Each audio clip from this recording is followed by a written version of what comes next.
Because And it's that is still happening? Like, is it gotten better or is it it is gotten still there worse? today. It is still there today, unfortunately, and in absolute figures, it's even become worse over the last 2 decades because there's more demand for chocolate. So you could say in relative terms it's diminished, but in absolute terms it has even increased. So it means even more importantly for us to make that difference and show that it can be done in a different way and inspire other companies to follow suit. It is still there. Today, there's still more than 2 million children working in illegal circumstances. Today, there's still more than 30,000 children and grown-ups working in situations that we consider modern slavery, which is ridiculous.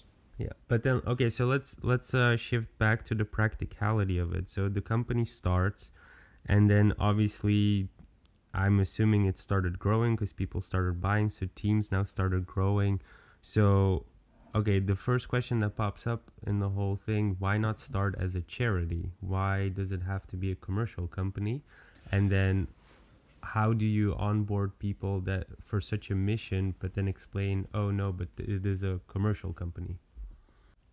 I don't think they are mutually exclusive, honestly. So that is an important message, I think. So I think you can be a commercial company and have a very clear purpose to change the world. We consider that the only way we could actually change this system is by showing the system from within that it can be done in a different way. So we are a commercial company. We have shareholders. We have very clear KPIs on how we want to grow and where we want to grow to. And we need to make a financial profit because we are convinced that we can only make that impact year on year again if we are simply commercially viable.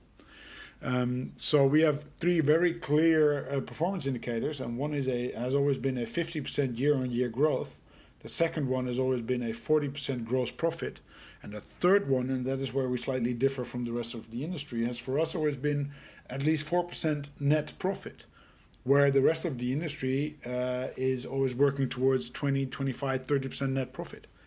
We think to divide that financial success within your value chain, so making sure that the farmers on the beginning of that value chain actually earn a living income and are fairly paid, which we call a living income reference price for the cocoa beans that they grow. That is a much more equal and fair division of that value within the value chain. But so if everybody's striving for 20% profits, and then you guys are striving for 4%, doesn't that beat the whole purpose of you? I mean, I guess then well, I don't know exactly how it works, but I'm assuming you're making less money. So then if another chocolate company looks at you, they think, oh, but we want 20%.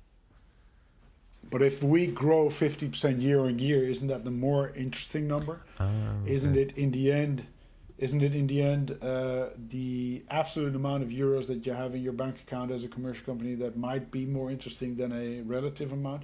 Isn't it in the end not about doing business where only you profit in your value chain and other people are actually working in situations like modern slavery?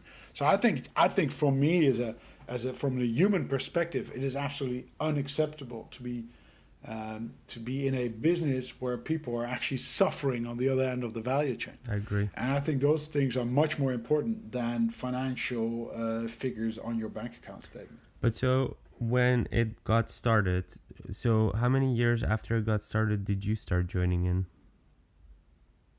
Me personally? Yeah. When you started writing the plans that you said? So let me think back. I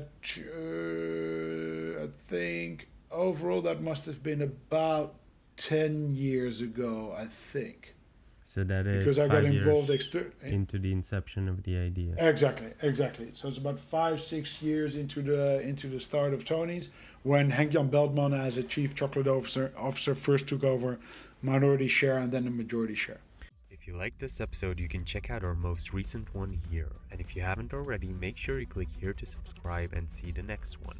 But if you're interested in more tips and tricks, then make sure to join our Facebook group where you can find thousands of like-minded people and you get direct access and support to any business question from the entire startup funding event team.